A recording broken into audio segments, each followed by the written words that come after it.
Hello everyone. तो आज हम जेनेटिक्स की थर्ड वीडियो है यहाँ पे डिस्कस कर रहे हैं। थर्ड वीडियो में हम मेंडल के जो कंट्रीब्यूशन हैं उनको यहाँ पे डिस्कस करेंगे। तो अब तक हमने जेनेटिक्स की टर्म्स डिस्कस की हैं। तो मेंडल का जो कंट्रीब्यूशन है जेनेटिक्स में बहुत ज़्यादा रहा है। इनको हम फादर ऑफ जेनेटिक्स के नाम से भी जानते हैं। ये पहले वो साइंटिस्ट रहे हैं जिन्होंने फर्स्ट टाइम जेनेटिक्स पे काम किया। जो ट्रांसमिशन हो रहा है कैरेक्टर्स का जनरेशन टू जनरेशन, इस पे इन्होंने पहली बार काम किया था। तो मेंडल का जो वर्क है वो जेनेटिक्स के पॉइंट ऑफ व्यू से बहुत इंपॉर्टेंट हो जाता है। तो मेंडल को हम यहाँ पे स्टडी करेंगे।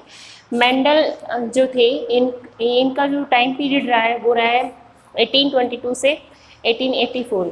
1884 में इनकी डेथ हो गई थी, क्योंकि 22 में इनका जन्म हुआ। 22 जुलाई 1822 में ऑस्ट्रिया के एक छोटे से गांव में सिलेसिया विलेज में इनका जन्म हुआ। ठीक है, ये बहुत ही नॉर्मल परिवेश में बड़े थे बेटा। ठीक है, और इन्होंने जो अपना वर्क शुरू किया, ये इन्होंने अपना काम शुरू किया बेटा 1857 में। इन्होंने अपना हिस्टोरिकल वर्क जो कि उन्होंने पी प्लांट पे किया था वो इन्होंने स्टार्ट किया, और इनका काम चला था 1863 तक इन्होंने अपना काम किया था। ठीक है, तो 19th सेंचुरी में इन्होंने अपना काम किया। ठीक है, इनकी काफ़ी रीजंस रहे हैं इनकी सक्सेस के, और इनकी सफलता के बहुत सारे रीज़न रहे हैं। जैसे कि उन्होंने पी प्लांट को चूज़ किया था एज ए एक्सपेरिमेंटल मटेरियल के लिए। ठीक है, एज ए एक्सपेरिमेंटल मटेरियल इन्होंने पी प्लांट को चूज़ किया, जो कि जिसकी लाइफ साइकिल जो है वो बहुत छोटी है। एक साल में हम 2 से 3 जनरेशन पी प्लांट की स्टडी कर सकते हैं। लेकिन अगर इन्होंने फॉर एग्जाम्पल अगर ये पीपल का प्लांट सेलेक्ट कर लेते हैं या मैंगो का प्लांट सेलेक्ट कर लेते हैं, तो उसको स्टडी करने के लिए तो उसकी जनरेशन को भी आना पड़ता है सामने। ठीक है, तो ये इनकी सक्सेस का एक रीज़न रहा कि इन्होंने पी प्लांट को अपने एक्सपेरिमेंटल मटेरियल के लिए उन्होंने चूज़ किया। ठीक है, दूसरा इनका रीज़न ये रहा कि नेचुरल जो पी का प्लांट होता है नेचुरली वो सेल्फ पॉलिनेट करता है, लेकिन इन्होंने आर्टिफिशियल हाइब्रिडाइजेशन का इन्होंने काफ़ी कंट्रीब्यूशन रहा है इसके अंदर। उन्होंने आर्टिफिशियल हाइब्रिडाइजेशन भी कराई, इमास्कुलेशन कराया, उसके अंदर बैगिंग कराई, जिससे उनके जो एक्सपेरिमेंट थे उनका जो सक्सेस का रेट था वो इंक्रीज़ हुआ। ठीक है, इसके अलावा इन्होंने क्या किया, ए वन टाइम में सिर्फ एक ही कैरेक्टर को इन्होंने स्टडी किया। ऐसा नहीं किया इन्होंने कि एक साथ बहुत सारे कैरेक्टर ले लिया, एक साथ इन्होंने बहुत 6 से 7 कैरेक्टर लेके इन्होंने अपना काम शुरू किया। ऐसा इन्होंने नहीं किया। इन्होंने एक वन टाइम में या तो एक ही कैरेक्टर को डिस्कस किया, स्टडी किया, या फिर 2 कैरेक्टर को इन्होंने एक साथ जो है वो स्टडी किया। मोनोहाइब्रिड क्रॉस इन्होंने किए, डाई हाइब्रिड क्रॉस भी किए। ठीक है, लेकिन इससे ज़्यादा कैरेक्टर इन्होंने एक साथ जो है वो स्टडी नहीं किए। ओके, तो ये भी उनकी सफलता का एक रीज़न रहा। और दूसरा ये कि जो पी का प्लांट है, मटर का जो प्लांट है, वो बहुत इजी है कल्टीवेट करने के लिए। उसके लिए कुछ खास एफर्ट नहीं करने पड़ते हैं। ठीक है, दूसरा पी का जो सीड होता है वो लार्ज होता है। ठीक है, उसको रिकॉग्नाइज, उसका एनालिसिस हम कर सकते हैं इजीली। ठीक है, विदाउट माइक्रोस्कोप हम इसकी एनालिसिस कर सकते हैं।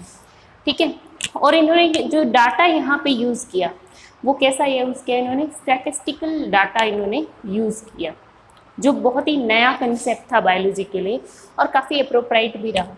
इनका काम इसी की वजह से काफ़ी एक्यूरेट रहा। इनकी कैलकुलेशन जो है वो, इनका जो कैलकुलेशन पार्ट था वो काफ़ी स्ट्रॉन्ग था। ठीक है, तो ये भी इनकी क्या है था, एक सक्सेस का एक रीज़न था। ठीक है, लेकिन मेंडल का जो काम था बेटा, उन्होंने काम बहुत अच्छा किया था। हम ज़रूर आज इनको फादर ऑफ जेनेटिक्स के नाम से जानते हैं, लेकिन इनका जो काम था वो इनकी डेथ के 16 ईयर्स के बाद रिकॉग्नाइज हुआ। ठीक है, जब तक ये जिंदा रहे अपने काम को पब्लिश कराने के लिए, अपने काम को की डिस्कवरी के लिए, ठीक है, काम को दिखाने के लिए ये संघर्ष करते रहे। ठीक है, लेकिन इनको सफलता नहीं मिली। इनका काम पब्लिश कब हुआ, इनके मरने के 16 साल के बाद। 3 साइंटिस्ट थे, Carl Correns, Hugo de Vries, Carl Correns, Hugo de Vries और वॉन टेस्मार्क। ये 3 साइंटिस्ट थे जिन्होंने रीपब्लिश किया मेंडल के काम को, अलग अलग रीपब्लिश किया उन्होंने, ठीक है। जैसे कार्ल कोरेन थे, उन्होंने यही सेम एक्सपेरिमेंट किए मेज के प्लांट पे। कार्ल कोरेन जो है जर्मनी के साइंटिस्ट थे, ठीक है। ह्यूगो डी बेरी जो है वो हॉलैंड के साइंटिस्ट थे, इन्होंने ये सेम एक्सपेरिमेंट किए इवनिंग प्रिमरोज पे, ठीक है। और उन्होंने रीपब्लिश किया इसको, सारे कंप्लीट जो मेंडल का वर्क था उसको 1901 में रीपब्लिश किया, ठीक है। वॉन टेस्मार्क जो थे ऑस्ट्रेलिया के साइंटिस्ट थे, उन्होंने डिफरेंट प्लांट पे यही सेम एक्सपेरिमेंट किए और उनके रिजल्ट जो है वो सेम रहे एज जैसे कि मेंडल के रिजल्ट, ठीक है। तो इन 3 साइंटिस्ट ने मेंडल के काम की रीडिस्कवरी की, ओके। तो मेंडल की सक्सेस के भी रीज़न थे और इनके फेलियर के जो रीज़न थे वो क्या थे। सबसे मेन जो इसका रीज़न रहा वो क्या रहा, क्योंकि ये मैथमेटिशियन थे, ये बायोलॉजिस्ट नहीं थे। तो जितने भी बायोलॉजिस्ट थे उस टाइम के, उन सबको ये बात हजम ही नहीं हो रही थी कि एक मैथमेटिशियन हमें बायोलॉजी सिखा रहा है, ठीक है। तो दूसरा पॉइंट इनका क्या रहा था कि इन्होंने पहली बार बायोलॉजी के अंदर एक नया कंसेप्ट यूज़ किया, स्टैटिक्स का कंसेप्ट। स्टैटिक्स का कंसेप्ट इन्होंने यूज़ किया बायोलॉजी के अंदर, ये बायोलॉजिस्ट के लिए बहुत नया था, ठीक है। तो इस चीज़ को भी वो डाइजेस्ट नहीं कर पा रहे थे कि बायोलॉजी के कंसेप्ट के अंदर एक स्टैटिक्स हमें, मैथमेटिशियन हमें स्टैटिक्स का कंसेप्ट यूज़ करके बायोलॉजी समझाने की कोशिश कर रहा है, ठीक है।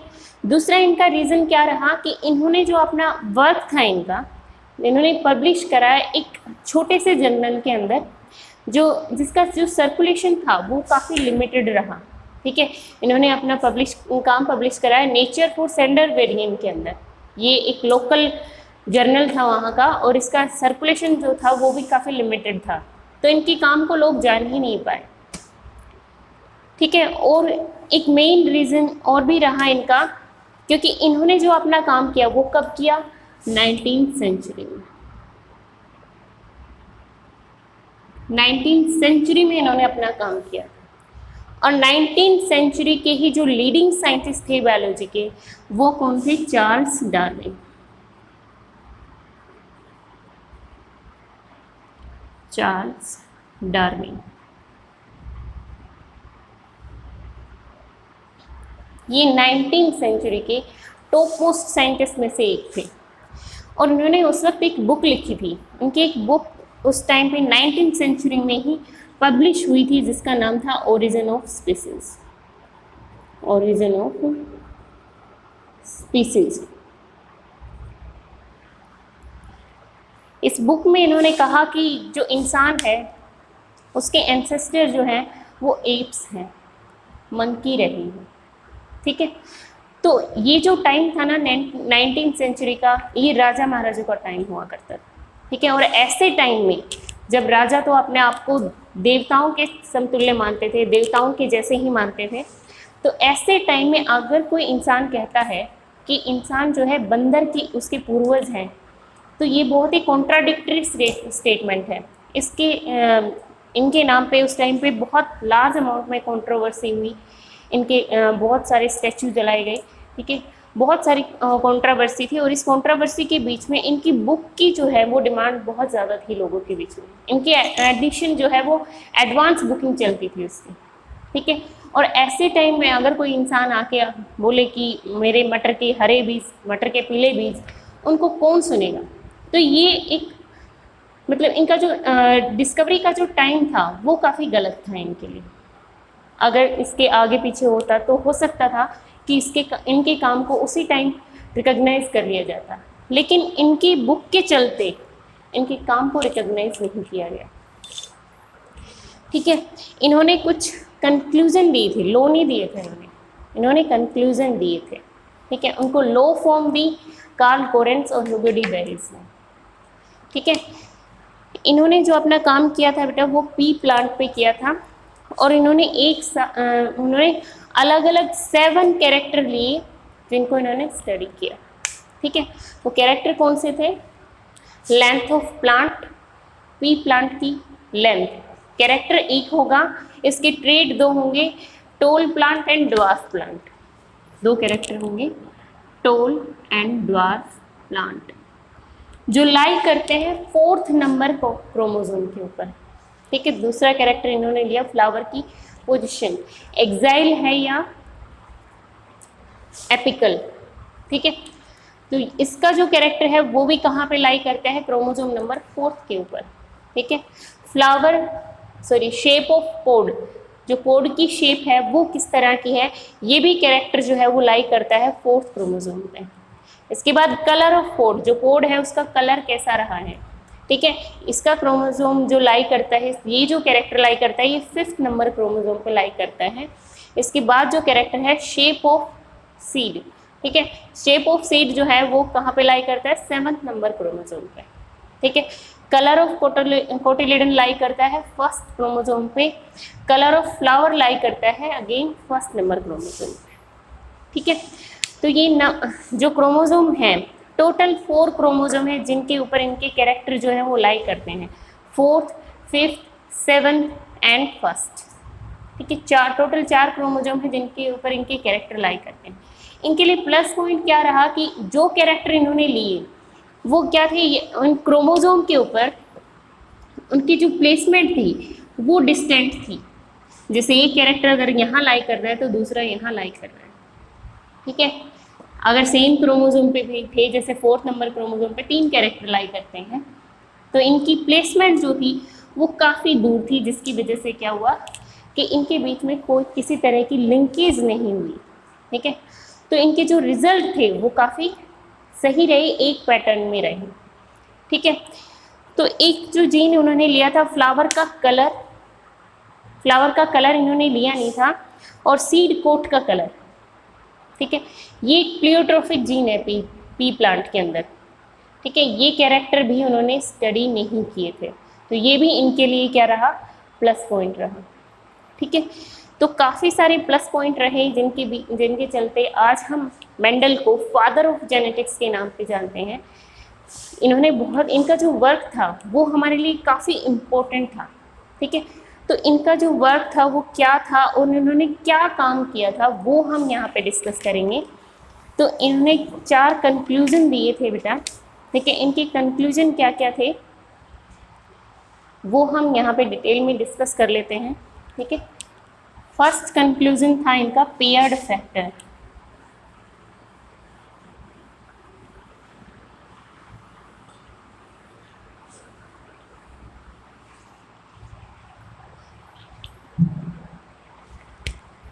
फर्स्ट कंक्लूजन था इनका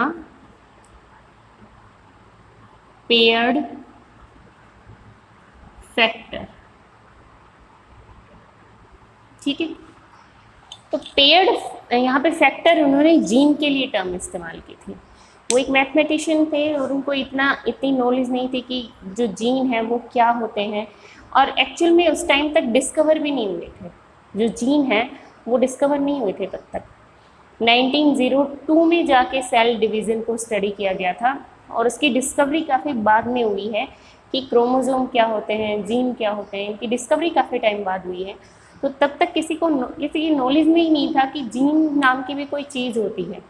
तो उन्होंने सिर्फ इतना बताया कि एक ऐसा कंपोनेंट है, एक ऐसा फैक्टर है जिसका ट्रांसमिशन होता है पेरेंट्स से ऑफस्प्रिंग के अंदर। ठीक है, तो इनका जो फर्स्ट कंक्लूजन था वो था पेयर्ड फैक्टर। इन्होंने कहा कि जो फैक्टर्स होते हैं वो हमेशा पेयर में रहते हैं। फैक्टर हमेशा कैसे रहते हैं, पेयर में रहते हैं। आज हम सब जानते हैं कि जो जीन होते हैं, जो क्रोमोसोम है वो कैसे होते हैं, पेयर में होते हैं। डिप्लॉयड ऑर्गेनिज्म में, सेक्सुअली रिप्रोड्यूसिंग जो ऑर्गेनिज्म में होते हैं उनके अंदर क्रोमोसोम कैसे होते हैं, डिप्लॉयड होते हैं। वो 2 जीनोम के सेट होते हैं और दोनों एक साथ रहते हैं, पेयर बना के रहते हैं। ठीक है, और एक क्रोमोसोम पे जितने नंबर ऑफ जीन होंगे सेम जीन कहाँ होंगे, दूसरे क्रोमोसोम पे होंगे। तो जो जीन है वो पेयर में होंगे किसी भी इंडिविजुअल के अंदर।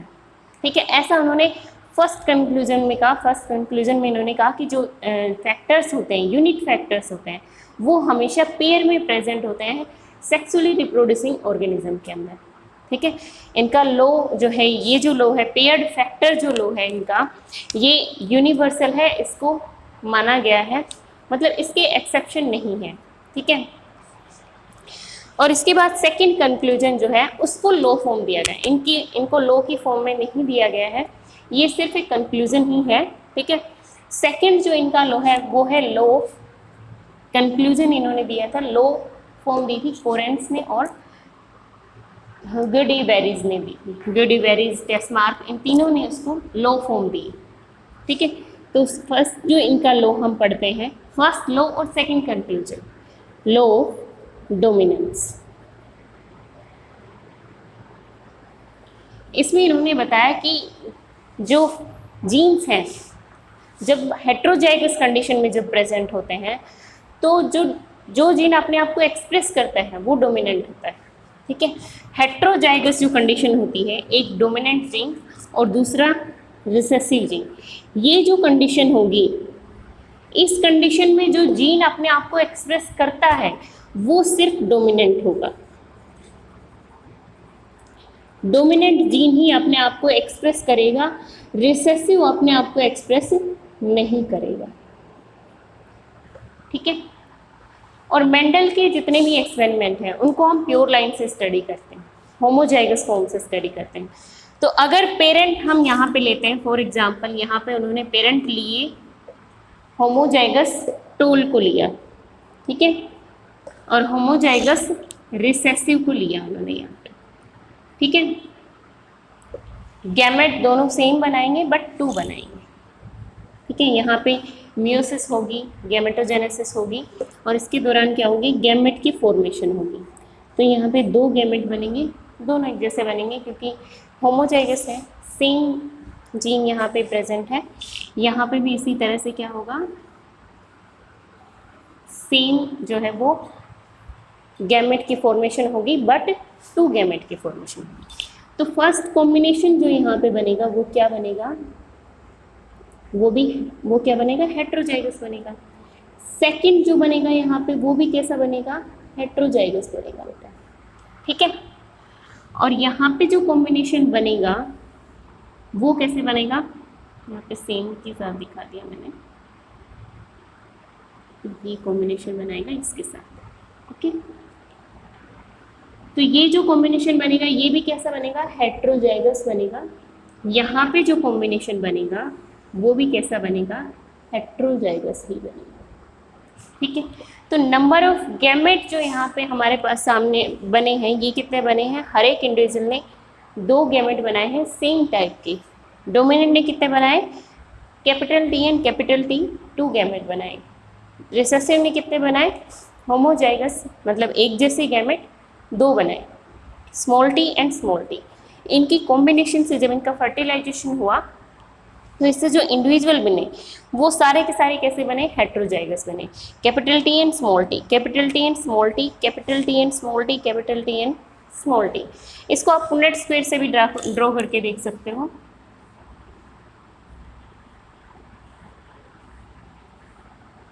एक प्लांट के जो गैमेट है उनको हम वन साइड में रख लेते हैं, जैसे कैपिटल के हमने यहाँ पे रख लिए, और रिसेसिव के हम यहाँ पे रख लेंगे, जैसे इस तरह से हमने अरेंज कर लिए। अब इनके पॉसिबल नंबर ऑफ ऑफस्प्रिंग और possible number of young one यहाँ पे हमारे पास आ जाएंगे, capital T and small T, capital T and small T, capital T and small T, capital T and small T, ठीक है। तो ये पॉसिबल नंबर ऑफ गैमेट हमारे पास यहाँ पे आ जाते हैं, ठीक है। तो इन्होंने बताया कि ये जो हेट्रोजाइगस कंडीशन है, यहाँ पे जो जीन एक्सप्रेस कर रहा है वो सिर्फ डोमिनेंट जीन है। तो हेट्रोजाइगस कंडीशन में जो जीन अपने आप को एक्सप्रेस कर रहा है वो डोमिनेंट जीन है। रिसेसिव जीन अपने आप को एक्सप्रेस यहाँ पे नहीं करते हैं, ओके। और इनका जो थर्ड जो कंक्लूजन है और सेकंड जो लो है, सॉरी पहले इसी को कंप्लीट कर लेते हैं। ये जो लो ऑफ डोमिनेंस है बेटा, इसके एक्सेप्शन है, ठीक है। इसके एक्सेप्शन है नेचर में, वो क्या है, इनकम्प्लीट डोमिनेंस, इनकम्प्लीट डोमिनेंस और कोडोमिनेंस। ये 2 इसके एक्सेप्शन है, ठीक है। जहाँ पे क्या है कि डोमिनेंट जीन जो है वो अपने आप को कंप्लीटली एक्सप्रेस नहीं कर पाता है यहाँ, ठीक है। तो ये जो लॉ हो गया, लॉ ऑफ डोमिनेंस जो है, इसको यूनिवर्सल एक्सेप्टेंस नहीं मिल पाई, ठीक है, क्योंकि जब किसी चीज़ के एक्सेप्शन होते हैं तो उसको यूनिवर्सली एक्सेप्ट नहीं किया जाता है, ठीक है। तो ये जो लॉ है मेंडल का, ये यूनिवर्सली एक्सेप्टेड नहीं है, ठीक है। और सेकंड जो लॉ है इसका मेंडल का, वो क्या है, law of segregation, third conclusion and second law, ठीक है।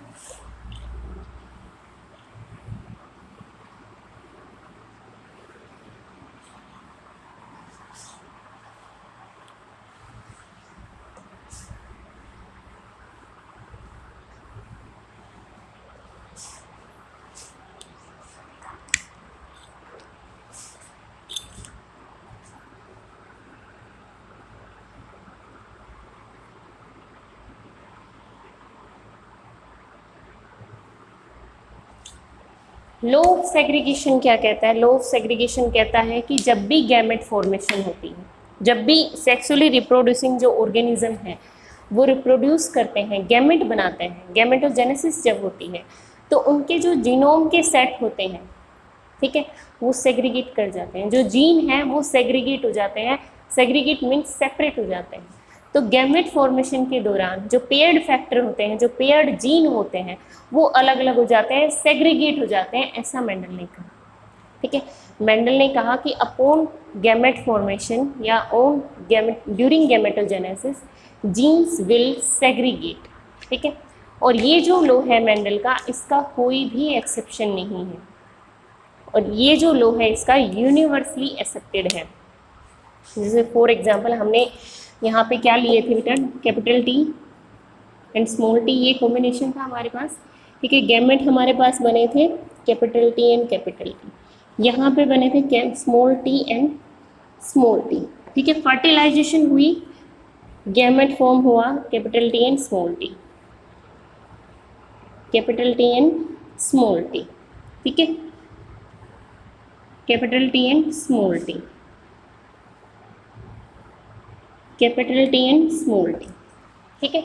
तो यहाँ पे हम देख नहीं पा रहे हैं बेटा कि सेग्रीगेशन कैसे हो रही है, क्योंकि सेम टाइप की गैमेट है। अब जब हम ये हमारे पास आ जाती है F1 जनरेशन, ठीक है। अब जब F2 जनरेशन में हम इनकी सेग्रीगेशन कराते हैं, ठीक है, तो हमने क्या, कौन से प्लांट लिए, हमने हेट्रोजाइगस, हम यहाँ पे क्या ले लेते हैं, प्लांट ले लेते हैं। अब जब गैमेट फॉर्मेशन होगी तो क्या होगा, ड्यूरिंग गैमेट फॉर्मेशन, यहाँ पे दो जीन है capital T and small T, तो ये दोनों जीन क्या हो जाएंगे, सेग्रीगेट हो जाएंगे, अलग अलग हो जाएंगे, और दो गैमेट की फॉर्मेशन कर लेंगे, ठीक है। 2 टाइप ऑफ गैमेट की फॉर्मेशन ये कर लेते हैं।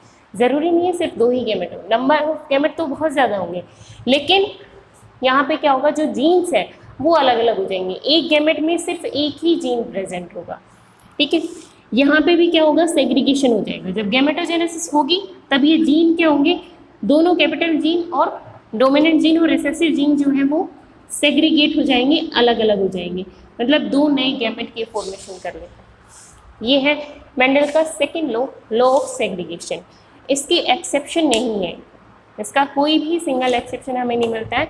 तो मेंडल का ये जो लॉ है ये यूनिवर्सली एक्सेप्टेड है, ठीक है। इसके बाद नेक्स्ट जो लॉ है हमारा, वो हम नेक्स्ट वीडियो में स्टडी करेंगे। आज के लिए इतना ही, थैंक यू।